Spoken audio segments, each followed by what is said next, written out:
Tem um recado aqui que alguém caiu aqui. Tá. Então, estamos lá no período 88, eu trabalhava na Villares, que é uma indústria de ponta aqui no Brasil. Não tinha, a empresa não tinha ISO 9000. Ela não era certificada ISO 9000. A gente fazia peças para Itaipu, para turbinas grandes em Itaipu, peças, tinha um mercado muito grande na indústria naval, indústria de açúcar, cana, álcool, né? Indústria siderúrgica, tinha vários clientes de grande porte. E o primeiro contato assim externo com qualidade era exatamente voltado à indústria naval. A gente fazia eixos no navio, são eixos de 8 metros de comprimento. A madre do leme, aquela parte, né, que direciona o navio, são peças de mais de 30, 40 toneladas de peso, peças muito grandes e com peça de segurança, né? Imagina um navio no meio do oceano se quebra o eixo, se o eixo tem algum problema, né? Se a madre do leme, que é a peça que direciona o navio, dá algum problema. Então, essas peças tinham todo um critério de segurança muito forte. E o que eu nem sabia, não conhecia, o que acontecia? Quando a gente acabava de fazer essas peças, às vezes não é nem quando acabava, ao longo do processo de fabricação dessas peças, uma peça dessa leva, desde começar a produção do aço até acabar ela usinada para ser entregue, ela levava uns 50 dias de produção. A produção é bem lenta, né, bem demorada. Ao longo desse processo, iam na fábrica, né, alguns inspetores para verificar a condição que estava a peça. Então, ia algum inspetor para ver os nossos registros de qualidade, né, saber como foi o processo de fabricação, saber se as especificações de produto, de propriedades mecânicas, dimensionais, estavam todas sendo seguidas. Então, eles iam lá, olhavam toda essa parte documental e também iam ver a peça, as peças, medir as peças. Eles chegavam lá com um equipamento de medição deles, né? Porque não sei se vai saber se os nossos eram bons, né? Então, eles iam lá, eles faziam a verificação. Algumas vezes eles pediam para a gente retirar um pedaço da peça para eles fazerem ensaios mecânicos para ver se as peças estavam boas. Por quê? Eles faziam a certificação do produto. Então, é diferente do que a gente tem com a ISO 9000, que a gente tem, começou a ter mais forte depois, onde a gente certifica o sistema de gestão. Lá a preocupação era o quê? Certificar o produto. Então, eu quero saber se aquele eixo está em boas condições, se aquele eixo atende à especificação do meu estaleiro lá, da empresa que a gente ia fornecer a peça. Alguém aqui trabalha com qualidade já?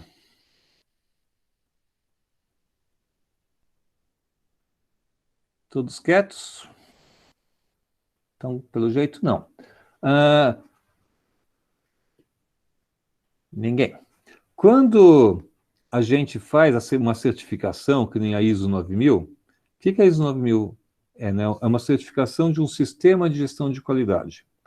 Então, não basta, assim, eu aqui tenho a minha empresa, eu leio a norma, vejo todos os pontos, aplico na minha empresa e falo para os meus clientes, olha, eu estou perfeito aqui, tudo que está escrito aqui na norma, eu estou atendendo, eu cumpro perfeitamente, pode comprar de mim.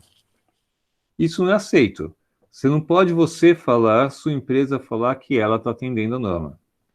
Os clientes, às vezes, vão nas empresas, nos fornecedores, eles vão lá e fazem eles a auditoria. Eles vão verificar se a empresa está seguindo as normas, os regulamentos, as especificações.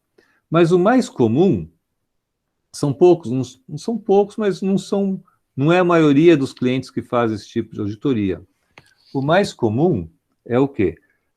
A empresa contrata uma entidade chamada órgão certificador. O que é um órgão certificador? É uma empresa que vai, um fornecedor de serviço, que vai na sua empresa, eles vão pegar a norma ISO 9000 ou alguma outra norma que seja certificada, eles vão avaliar todo o processo de fabricação e daí tem toda uma consulta, entrevista, verificação de registro de qualidade, eles vão conversar com as pessoas e vão ver os produtos, e aí eles vão pegar um certificado e vão falar, olha, a empresa Abobrinha da Silva está certificada conforme ISO 9000 para fazer o fornecimento de tal produto. Ah, fornecimento de mouse. Então, essa empresa, no endereço X, está certificada para produzir equipamentos de informática. Então, existe esse órgão certificador, que normalmente são empresas internacionais. A gente tem empresas americanas, empresas alemãs, principalmente, tem italiana, tem algumas brasileiras, mas o mercado mesmo é dominado por essas empresas internacionais. Que vão lá, vão alguns auditores, e eles resolvem o que eles vão olhar. Então a empresa tem que ficar aberta para eles, eles vão na produção, não, quero olhar aquele produto, quero ver o processo de fabricação que foi feito naquele produto. Eles têm toda a liberdade de escolher o que eles querem olhar. E eles vão certificar a empresa que você pode fornecer aquele produto. Que você pode fornecer produtos, não, né? Isso depende do cliente, mas eles certificam que você atende os requisitos de qualidade no seu sistema de gestão. Eles não garantem o produto. Então, se essa empresa de mouse for certificada ISO 9000, a gente chama ISO 9000, gente, antigamente existiam 5 normas.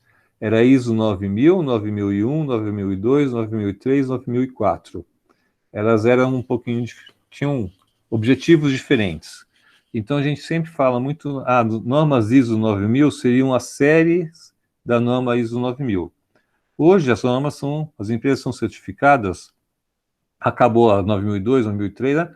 Hoje as empresas são certificadas na ISO 9001. Tá? Então, às vezes eu vou falar ISO 9001, que é a norma mesmo específica de certificação, às vezes ISO 9000 pelo hábito, pelo costume aí de estar mais de 20 anos falando em ISO 9000. Então, voltando, recapitulando. Se a empresa chega lá e fala, olha, eu estou certificando a empresa X aqui para fornecer equipamentos de informática, entre eles um mouse. Eles não certificam que esse mouse vai funcionar. Eles estão certificando que a empresa tem um processo que é controlado, a empresa, se tiver algum problema num equipamento, ela vai saber analisar, vai saber ver os problemas, corrigir os problemas. Eles não certificam o produto, eles certificam a empresa, o sistema de gestão da empresa. Essas empresas maiores do mundo que fazem esse tipo de certificação, eu conhecia lá na Villares, conheci elas em 88, antes das normas ISO 9000. Por quê? As empresas eram ABS, American Bureau of Shipping, um escritório americano de navegação, ligado à navegação. DNV, que é uma empresa americana, o N vem de navio, de naval. A Lloyds é uma inglesa que também era muito focada na parte naval. Tinham várias empresas que faziam a certificação do produto, né, iam ver a peça, garantir que o produto estava conforme. A origem dessas empresas, na verdade, elas eram seguradoras no mercado naval. Elas bancavam, né, seguros da indústria naval, do mercado naval. Imagina o custo de um seguro, né, de um estaleiro aí, grandes navios aí andando navegando em ao mar, se der algum acidente, o custo que essa empresa vai ter para pagar esse seguro. Então, essas empresas, antes de fazer o seguro, a origem dessas empresas é o seguinte: antes de fazer o seguro, de garantir o seguro, assegurar lá um navio, elas faziam uma verificação se o navio estava de acordo com os regulamentos, com as especificações, assim por diante. Antes do navio estar pronto, elas iam inspecionar as peças dos navios. Então, a gente fabricava o eixo, eles iam ver se o eixo estava bom. Com certeza, eles iam na indústria siderúrgica, que fazia as chapas do navio, para ver se as chapas estavam ok. Então, a origem dessa indústria, ela vem da indústria naval, que eles faziam inspeções de produtos para garantir que o navio estava em boas condições de ser segurado. E aprovavam lá o seguro do navio. Com o tempo, aquele tipo de inspeção, que era inspeção do produto, foi mudando. Logo depois, o pessoal começou a falar de ISO 9000, começou a pensar em certificar não o produto em si, mas um sistema de produção, né? Então, começamos a ver o seguinte: não adianta eu medir uma peça e falar que aquela peça está boa, porque a empresa vai fazer um monte de peças, e será que ela vai manter essa regularidade? Será que vai continuar estando bons os vários produtos que vão ser feitos? Então não adianta só mexer com a parte de produção. Daí começou a criar essas certificações, o mercado começou a falar em qualidade total, né, controle total da qualidade. Por que esse total, assim? Porque era o seguinte: não adianta pensar só no produto. Quando eu trabalhei nessa empresa que eu entrei na qualidade, era a Mangels, tinha uns mantras assim: qualidade é todo mundo, qualidade não é a gestão da qualidade, qualidade não é só a fábrica, qualidade é todo mundo que trabalha aqui na empresa. Porque tinha, né, essa preocupação de falar que o sistema de gestão de qualidade só ia funcionar se todo mundo estivesse participando. E aí começaram as certificações ISO 9000. No começo era assim: a gente tinha que fazer tudo certinho. Como que eram as auditorias? Tudo tem que ser perfeito, você tem que ter um procedimento para tudo que você faz. Então eu vou fazer um relatório. Você tinha um procedimento que explicava como fazer o relatório. Eu vou ligar a máquina, o procedimento explicava como ligava a máquina, como fazia aquilo, como jogava o material sucata fora, especificava tudo. E como que era a auditoria naquele tempo? Os auditores chegavam, né, a grande preocupação era o seguinte: garantir que a empresa seguia os procedimentos. Então, lembrando, né, a norma ISO 9000 não vai garantir que o produto seja bom. O objetivo dela é garantir que a empresa tem um sistema todo que pode levar, né, que deve levar a um produto bom, mas não estão inspecionando o produto. Daí os auditores iam para as fábricas, gente, estamos falando aí de começo do ISO 9000. A empresa que eu trabalhei foi certificada em 93, foi uma das primeiras empresas no Brasil certificadas em ISO 9000, 9001. Na época, a nossa empresa até era 9002, era uma outra norma. Foi uma das primeiras empresas do Brasil. Eu entrei nela em 94, em 98 eu assumi a gestão da qualidade. Todo esse período, da década de 90, até um pouco mais, os auditores chegavam na fábrica, pegavam: quero ver seu procedimento. Daí viu o seu procedimento. Daí você tinha lá que fazer um produto, você especificava linha a linha cada passo do produto. Então ele ia lá com o procedimento e fala: número 1, apertar o botão vermelho da máquina tal. Daí ia ver se o operador apertou o botão vermelho. Passo 2, né, liberar o ar comprimido. Passo 3, ligar a bomba hidráulica. Daí o operador, em vez de ligar o ar comprimido, a bomba hidráulica, e depois a bomba hidráulica, fazia o contrário. No dia a dia, a bomba hidráulica estava mais perto, e ligava um aqui, depois ia ligar o ar comprimido. O que o auditor fala? Opa, tá errado. Você não pode, aqui está falando que primeiro você liga esse, depois você liga o outro. Você fez ao contrário. O operador, mas tanto faz, uma coisa independente da outra. Eu tenho que ir lá para ligar aquele e voltar para cá, eu já faço aqui. Não quero saber. O teu procedimento está falando que tem que ligar esse e depois aquele. E, não conformidade, está errado, não sei o quê. E era tudo assim. A preocupação era se você seguia exatamente tudo que estava escrito. E tudo que você fazia, você tinha que ter procedimento.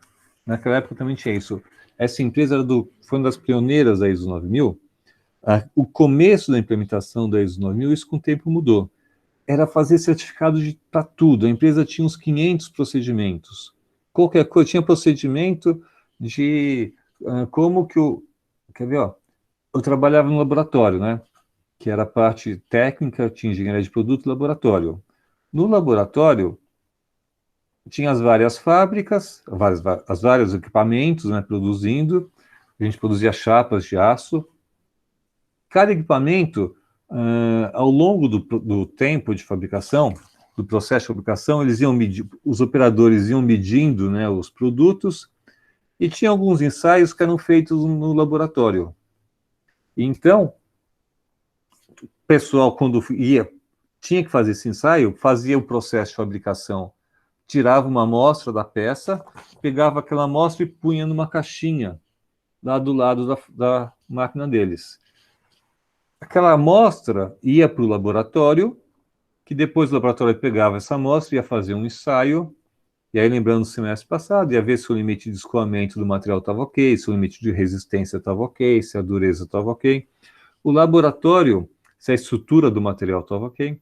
O laboratório, alguém do laboratório ia lá, pegava essa amostra, levava para o laboratório e fazia os ensaios. Vocês têm noção do que era, né, a ISO 9000 naquele período, e a preocupação de fazer procedimento para tudo? Existia um procedimento que falava lá para o auxiliar do laboratório, que era um menino que ia com um carrinho, andando pela fábrica para pegar aquelas pedaços de chapa que os operadores deixavam nas caixinhas. O procedimento falava qual a hora que ele tinha que sair do laboratório com o carrinho dele, falava qual o percurso que ele tinha que fazer pela fábrica, né? Qual que é a caixinha que ele tinha que pegar na posição certa. Então, se aquele menino, naquele dia, em vez de sair às 9 horas, depois era 9, tipo assim, 9, meio-dia, 3 da tarde. Se acontecer alguma coisa que ele não ia ao meio-dia, o auditor visse isso, é não conformidade. Ele antecipou, foi às 11 horas, não pode, tinha que ser ao meio-dia. A preocupação que ele tem era muito desse tipo. O menino passou, em vez de passar nessa máquina antes, passou naquela. Hoje ele fez o caminho, trocou o lado da fábrica. Não pode. Era tudo desse jeito. O auditor, a ISO 9000 era isso. As auditorias eram desse tipo. Olhar procedimento e ver se estava ok. Eu cansei, gente, de ver auditor. Cansei assim várias vezes, mais de uma. Auditor vem lá, né, dessa empresa, olhar seu sistema. Daí, o sistema de gestão da qualidade tem uma preocupação muito forte com a inspeção. Isso, né, até hoje você tem que inspecionar o produto e garantir que ele seja ok. Então, todo documento de inspeção, o laboratório faz o ensaio, o documento que o laboratório registra o ensaio, o operador mediu a espessura da peça, o documento que o operador registra a peça, isso tudo tem que ser registrado, registra a espessura. Isso tudo tem que ser registrado, e aqueles documentos são chamados registros da qualidade. Então, ele coloca lá as informações e aquilo é arquivado, que são aqueles documentos que garantem que o produto foi inspecionado e que está lá de acordo com a especificação do produto. Daí você pega uma fábrica grande, lá que processa centenas de produtos por dia, tem ordens de fabricação, diversas ordens de fabricação por dia, a gente tinha lá milhares de ordens de fabricação no mês. Mas o registro da qualidade tem que, a norma falava isso, né? Ele tem que estar disponível num tempo adequado, era mais ou menos esse adjetivo, não lembro se era exatamente esse, mas era isso, num tempo adequado. Então, daí o auditor chegava e falava, eu quero ver aqui, traz para mim a ordem de produção número 348.527. Ele pedia e dava uma olhada no relógio, ficava vendo. Daí ele ia avaliar se o tempo que a gente levava para ir no arquivo pegar aquela ordem de produção e voltar era adequado para ele. Ah, não, demorou 2 horas, isso não pode, não está disponível. Ah, foi 10 minutos. Ah, 10 minutos? Ah, tá ok. Era uma coisa meio assim. Ele que avaliar se estava ou não adequado. Então, existia uma preocupação muito grande de como se guardava o documento. Então, a ordem de produção, por exemplo, estava lá um procedimento que falava, as ordens de produção são arquivadas em pasta suspensa no arquivo 37 do laboratório da empresa, laboratório X. Lá. Então, aí o auditor pegava o procedimento e ia ver se o arquivo estava numerado com o número 37. Ah, o 37 quebrou, pus um 36. Tá errado. Não pode. Tá em pasta suspensa. E tinha OP que não estava em ordem de produção que não estava em pasta suspensa. O cara colocou numa pasta com elástico. Não pode. Então, várias vezes deram não conformidade, por quê? O procedimento falava que as ordens de produção estavam em ordem, tinham que estar arquivadas em ordem crescente. E aí, o auditor ia olhar isso, pegava uma pasta lá e começava. 348.527, 348.528, 348.529, 348.523. Epa, a 523 está depois da 529. Não conformidade para a empresa. Então, esse primeiro movimento de certificação de ISO 9000 foi um movimento muito legalista, assim, no sentido de tenho normas, tenho procedimentos e todo mundo tem que seguir exatamente igual. E tem que estar certinho. Se alguém arquivou o papel no lugar errado, eu lembro da discussão que eu tive com o auditor uma vez, na 90 e tanto, 90, final de 90, ele pegou lá, olhou lá, 300 ordens de produção, tinha 2 arquivadas no lugar errado. Eu falava, são 2, foi um engano, não sei o que. Não conformidade. E aí registrava isso, essa não conformidade. Isso era o começo da ISO 9000. Com o tempo, o que o pessoal começou a perceber? Vocês sabem. Existia uma preocupação muito grande com os procedimentos, tá? E estava passando produto com defeito, estava passando produto que não atendia exatamente o que o cliente queria. Né? Os auditores estavam preocupados muito com essa parte formal e estava deixando vazar coisas que não estavam certas. Professor, Oi, pode falar. mas em Aproveita casos, que eu bebo água enquanto isso. beleza. Sei lá, por exemplo, a empresa descobriu que uma empresa que estava fresando uma peça descobre que a velocidade de corte estava muito elevada e estava danificando a peça. É. Descobrem isso, mas para isso, sei lá, as pessoas teriam que abaixar a velocidade de corte, um exemplo. Isso estaria a forma da Tá. norma, mas ao mesmo tempo renderia mais para a empresa. Como as pessoas lidavam com isso? Então tinha isso. Sabe como? Daí começa o quê, né? Você começa a perceber, as empresas começaram a perceber, Vinícius, o quê? Que elas estavam se enforcando. Né?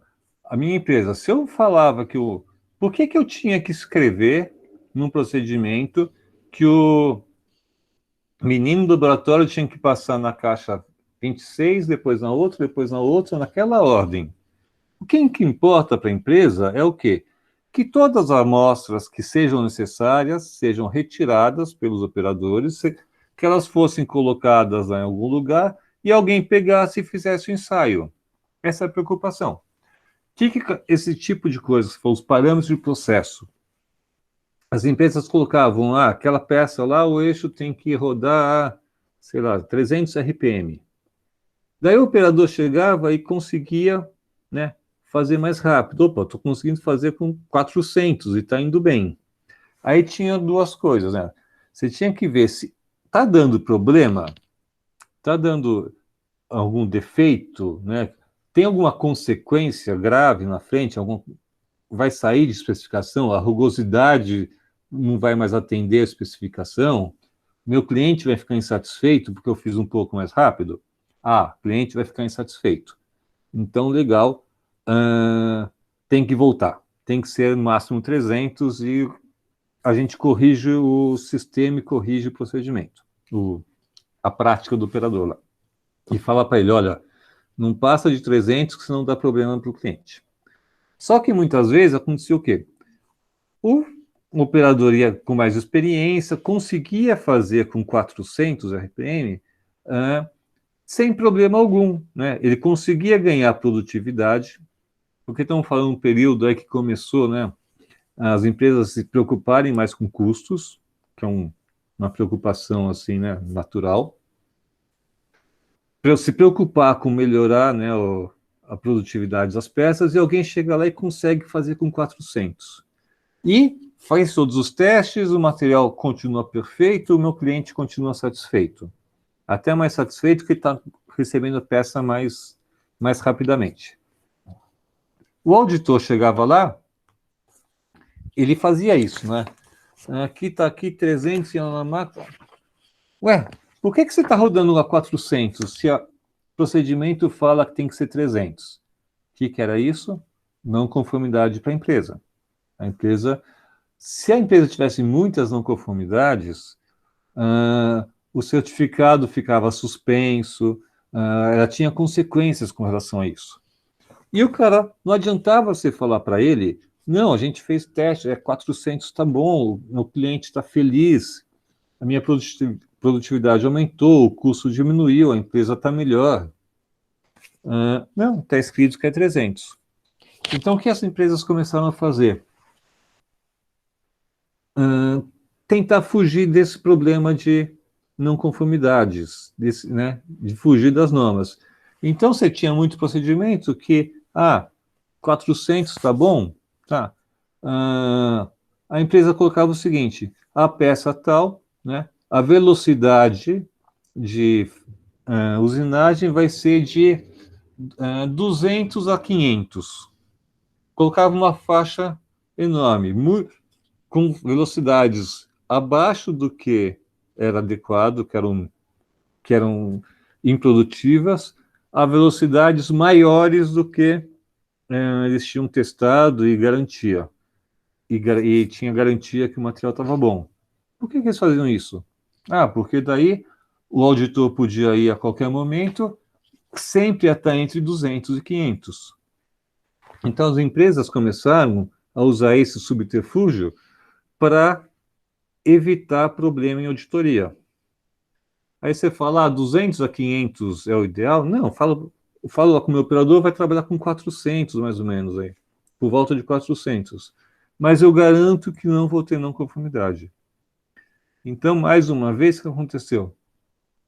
Os procedimentos começaram ficarem muito abertos, porque as empresas não queriam, né, sofrer sanções aí por causa de não estar cumprindo exatamente o procedimento. E isso teve várias coisas desse tipo, assim. Os procedimentos começaram a ser coisas formais, assim, sem proforme, porque era uma coisa que tinha muitas informações, quer dizer, tinha informações, principalmente parâmetros de processo de fabricação, eram muito abertos, porque o operador vai estar trabalhando, pode ser mais devagar, mais rápido, sempre ia estar atendendo ao procedimento. Entendeu? Sim, sim. E daí, com o tempo, aquele procedimento do caminho que o menino tinha que fazer, se tirava, começaram a ser retirados os procedimentos. E os auditores iam lá, pegar o procedimento, os que tinham, iam verificar, né, se o documento estava guardado no arquivo número 37, como se isso fosse muito importante aí para na satisfação do nosso cliente. Com o tempo, essa preocupação de norma com os procedimentos foi diminuindo. Então, o perfil das auditorias começou a ser um pouco diferente. Eles começaram a ter orientações que não precisa tanto ter procedimentos, né? O procedimento não é o mais importante. O importante é, né, as pessoas estarem com conhecimento adequado. Então, por exemplo, a norma falava que todo mundo, toda a fábrica tinha um item da norma que era assim, que o sistema de gestão, não, o CEP, né, aquelas ferramentas, qualidade, os parâmetros de um CEP, estabilidade, CPK, tinham que ser entendidos por todo mundo.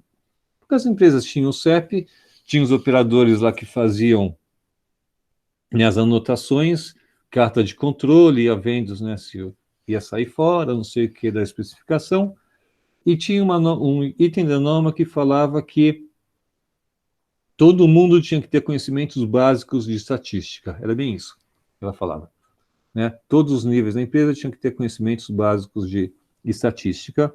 O objetivo dela é que todo mundo que trabalhasse com o CEP soubesse o que estava fazendo. Então, aí, com o tempo, os auditores começaram a mudar. Eles não iam lá querendo ver o procedimento que definia né, os princípios básicos do CEP. No começo eles pediam isso. Eles começaram a fazer o quê? Conversar com as pessoas para verem se elas estavam capacitadas para cumprir um CEP, fazer um controle estatístico de processo. Então, o perfil da auditoria foi mudando um pouco. Foi muito mais vendo entre se as pessoas sabiam o que elas estavam fazendo e se o que elas estavam fazendo estava adequado com, né, com o produto chegar no final e ser entregue em boas condições. Essa preocupação com procedimentos começou a sumir. Então, depois de um tempo, os auditores não chegavam mais às empresas pedindo procedimento. Eles iam direto lá para falar com as pessoas, entender o que estava acontecendo, ver se as pessoas tinham habilidade na hora de explicar, né? Você sabe quando a pessoa entende o que ela está fazendo. E ver se isso tudo levava a quê? A uma garantia de que o processo era estável, que as pessoas estavam bem treinadas, que se a empresa tivesse essa preocupação, se tivesse um produto com defeito, que eles identificavam essa peça, segregava, opa, achei uma peça ruim, pega um lote, eu tenho que ter uma rastreabilidade, saber todas as peças que foram produzidas junto, separo essas peças, analiso a peça, e a preocupação, por exemplo, da norma, não é só que você tem que separar as peças boas das peças ruins. Você tem que provar que você consegue identificar por que aconteceu aquele defeito, né, qual foi o motivo que gerou algumas peças ruins.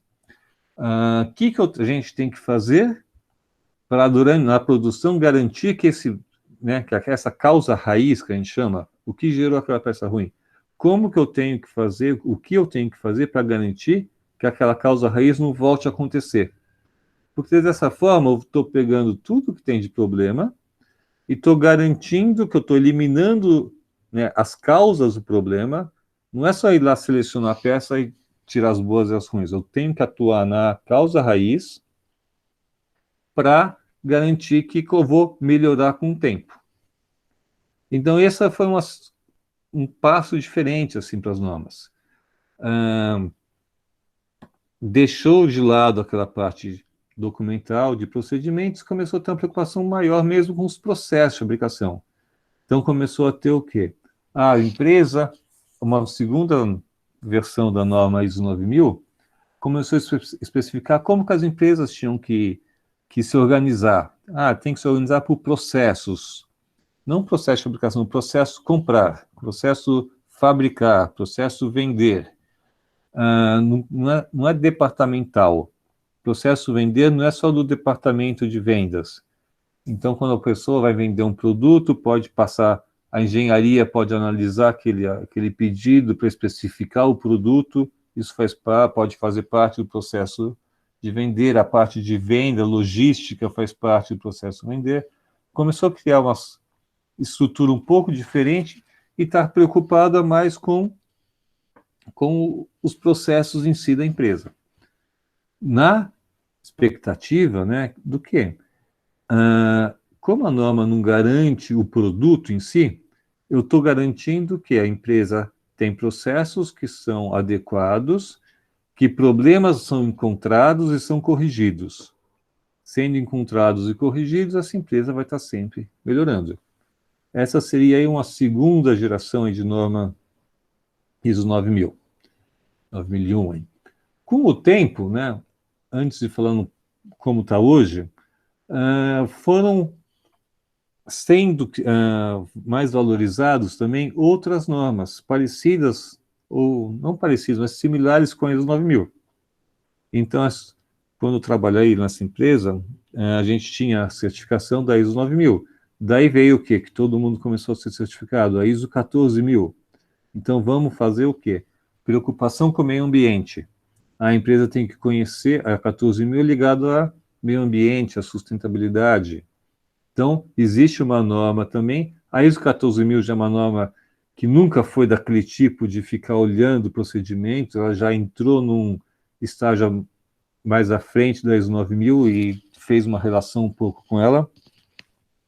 Aí a preocupação é que todo mundo tem que estar consciente, né, do efeito que eles podem ter no meio ambiente. Isso vem um pouco de uma preocupação da ISO 9000, que era que todo mundo tinha que estar, todo mundo na fábrica, tinha que estar consciente qual o papel deles para garantir a qualidade do produto. A 14000 tem que estar consciente do que eu posso afetar o meio ambiente. Né? Eu tenho que saber, em detalhes, tudo que eu faço, tudo que eu gero que pode impactar o meio ambiente. Então, se tem efluentes, o papel do xerox, sei lá, latinha do refrigerante lá da cantina.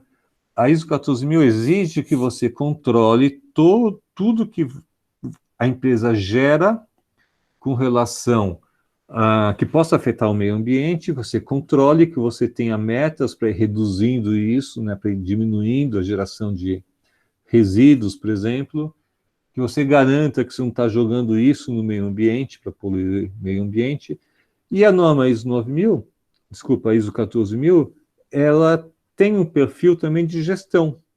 Ela quer que você garanta que você tem esses processos, que você consiga ver, né, o que você pode estar afetando o meio ambiente, que você garanta que os resíduos são destinados a locais adequados, e assim por diante. Então, esse movimento começou com qualidade, meio ambiente, né, com a ISO 14000, depois veio uma norma chamada OSAS, 18.000, que é com relação à segurança do trabalho.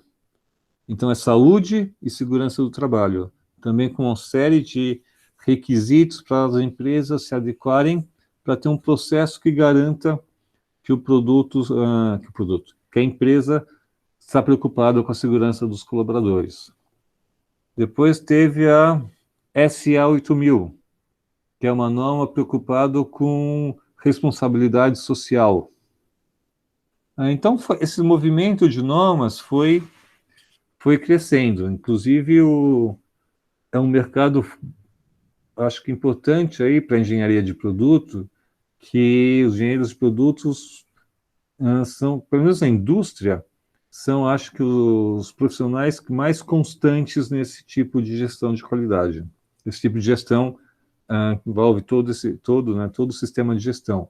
Hoje a gente chama de sistema de gestão integrado, porque envolve qualidade, segurança, meio ambiente, assim por diante. Fecho o parênteses aí da norma 14.000. Como estão hoje as normas ISO 9000, mudou mais um pouco ainda. Hoje a preocupação é muito mais estratégica.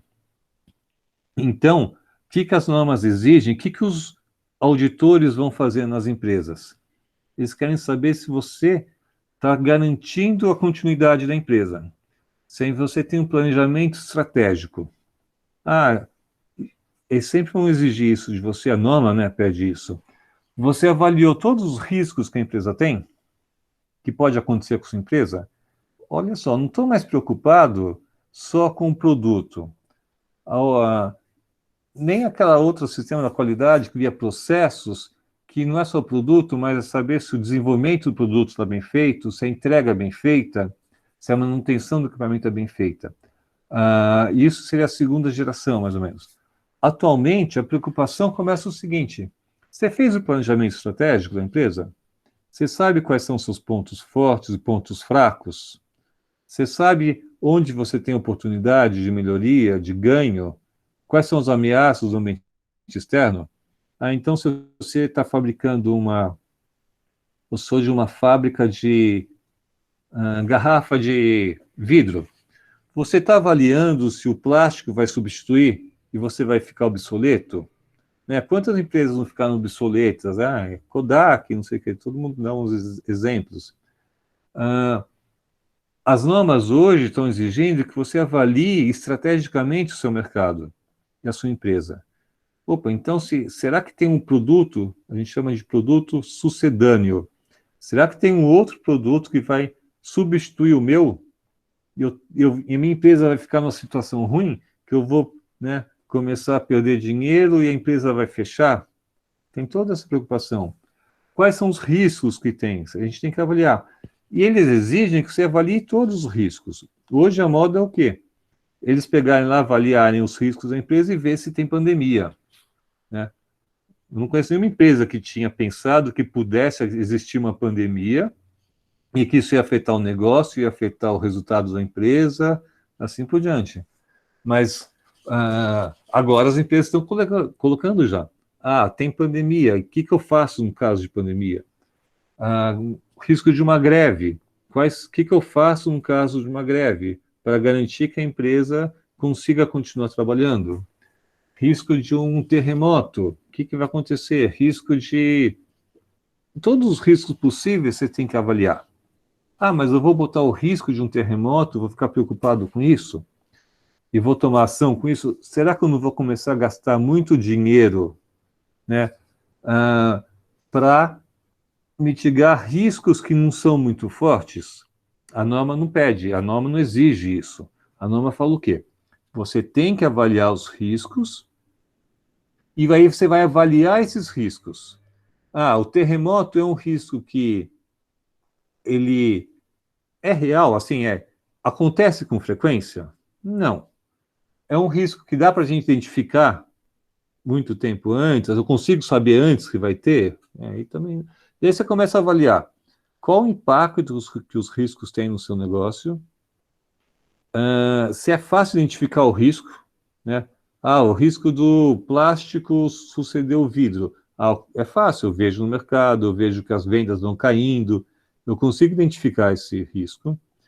Qual o impacto, qual a frequência que ele ocorre e se dá para identificar rapidamente. E aí você define quais são os principais riscos da empresa e toma ação para evitar esses riscos. Então, isso que a norma hoje exige é completamente diferente do que ela exigia lá atrás, que era ficar vendo se o pedido dos clientes estavam arquivados na pasta certa, na ordem certa e no arquivo certo. Arquivo de pasta suspensa e não no arquivo de outro jeito, restante. A gente tem que avaliar o risco. A gente tem que ver, não só com relação à empresa. A norma exige o quê? Que você vê, a gente chama dos stakeholders, o que são? Todo mundo envolvido. Você tem que avaliar quais são os interesses dos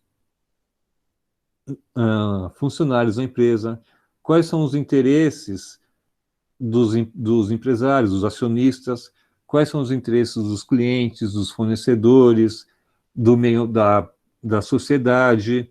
Você tem que ter também esse papel, né, no meio como um todo. Então, também a gente tem que avaliar isso. Hoje, uma auditoria, ninguém vai lá pedir procedimento. O auditor chega e faz a auditoria inteira sem ler procedimento, sem ficar conferindo se as pessoas estão fazendo exatamente o que está escrito no papel. O que o auditor vai ver? Ele vai pedir esses riscos, esse planejamento estratégico, investimentos que a empresa faz, tem que ter um controle disso, e ele vai ver os indicadores da empresa, muito fortemente isso. Então, quais são os indicadores de venda? Eu tenho que ver a rentabilidade, sei lá, as empresas definem seus indicadores, a gente vai ver isso no curso, trabalhar um pouco com indicadores. Então, por exemplo, pode ser o seguinte, a empresa bota um indicador que a rentabilidade dela, a margem de lucro, tem que ser de mínimo 27%. O que a norma pede, os auditores vão ver? Como está esse indicador mês a mês? Se colocou mínimo 27%, quer estar com 30, 40, 50, 50, 40, 30. Está tudo bem? Em termos, o auditor vai falar o seguinte, pô, se a sua meta é 27 e você está 2 anos com 50, tem um problema. Ah, mas o problema é ter 50, eu tenho que abaixar a minha rentabilidade? Não. O que eles vão falar? Você tem que aumentar a sua meta. Sua meta não pode ser muito folgada. Você tem que ter uma meta próxima lá, né, uma meta desafiadora. Mas não pode ser uma meta que você não consiga atingir. Ah, então eu coloco lá 53. E daí você vai vendo se vai atingindo esse indicador ao longo do tempo. Se a gente não está atingindo, você tem que tomar ações para melhorar o indicador e conseguir atingir. Indicador de reprovação de peça na fábrica, indicador de absenteísmo, né? Falta de funcionários. Mas por que eu estou preocupado com absenteísmo? Primeiro, porque se faltar muita gente, posso ter dificuldade de produção e dificuldade de atender meus clientes. Segundo se está faltando muita gente, as pessoas não estão muito envolvidas com a empresa. Por que está faltando tanta gente? Né? A pessoa não está. Será que elas não estão nem aí com a empresa? Né? Não estão comprometidas? Então, hoje a preocupação da auditoria é muito mais vendo indicadores, vendo essas metas, se você está tomando ações para melhorar, né? Se a qualidade do produto no tempo está ficando cada vez melhor, reclamação de cliente. Quais são as reclamações de cliente que você teve? Qual foi o motivo? O que a empresa fez para melhorar? Né? O que ela está fazendo? Como que ela está controlando o seu processo para garantir uma evolução? Então, hoje é auditoria nesse sentido, muito menos voltado a olhar o produto na fábrica, não, eles vão ver indicadores, vão ver reclamação de cliente, entrega no prazo, qual foi a taxa de acerto do prazo, e assim por diante. Esse é mais ou menos, gente, rapidamente, eu falei, rapidamente não, né? Falei muito hoje.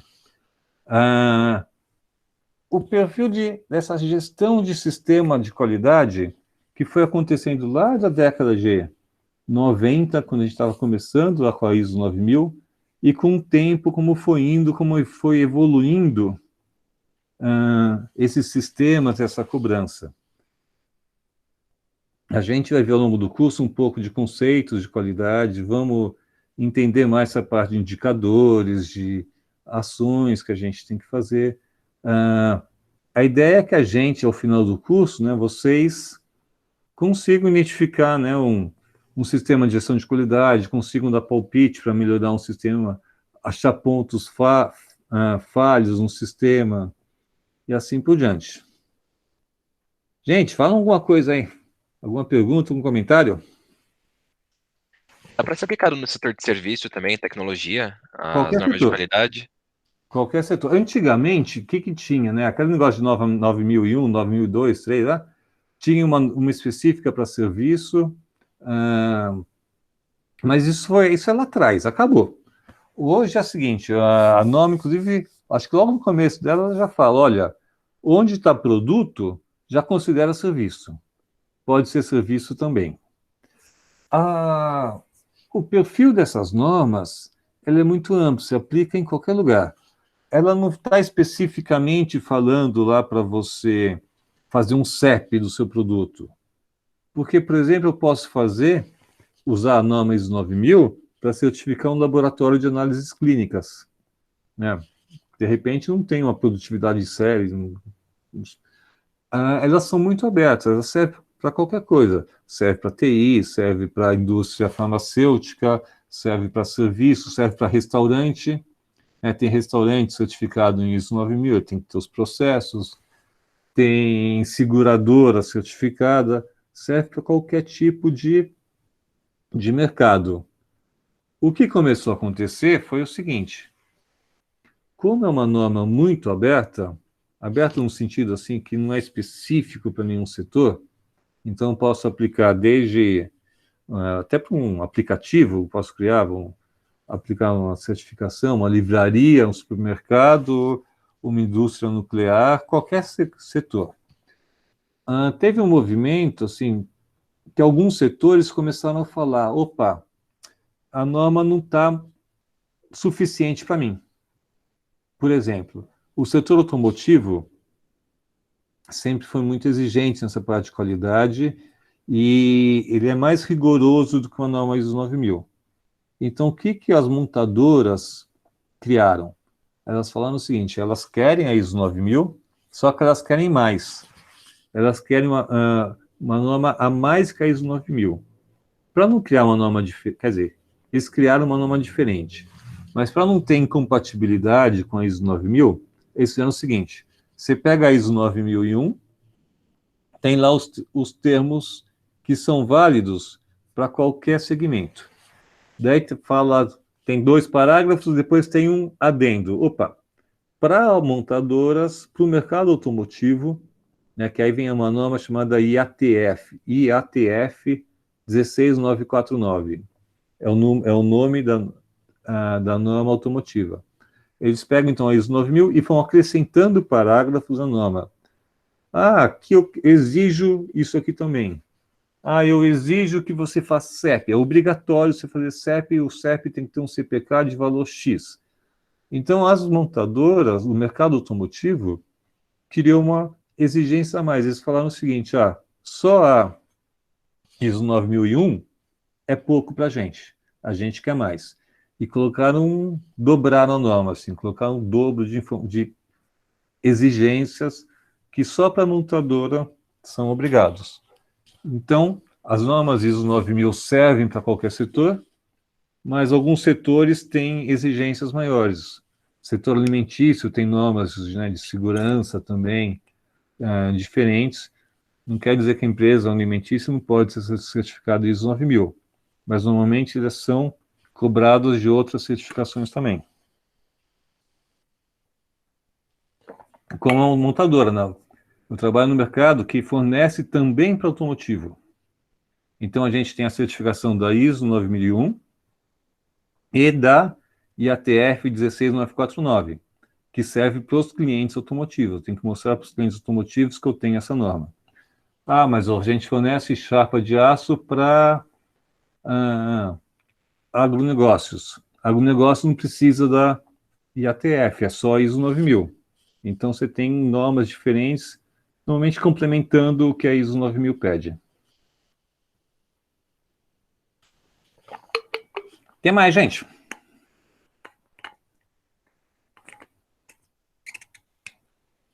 Ô, professor, você tem o conteúdo detalhado sobre a SUC? O que que a gente vai ver? O que que vai ser abordado detalhadamente? A gente fez um plano de aula, assim, aulas. Vocês não chegaram a ver? Ontem com outro professor? Eu mostro para vocês, eu vou abrir aqui. Não, ele não mostrou.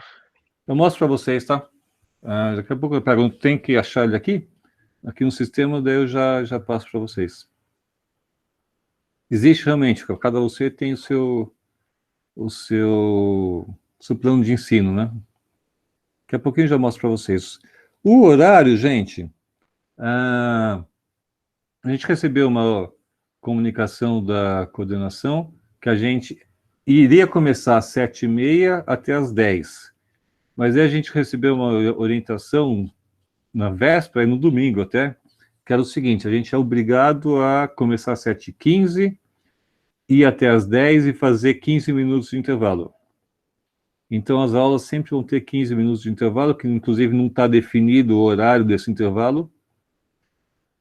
Então, eu estou pensando em fazer agora. Alguém... espera eu dar um tempinho só para saber se alguém quer mais alguma pergunta. Daí a gente faz esse intervalo de 15 minutos, e aí eu já volto com o plano de ensino que vocês pediram. O que vocês acham?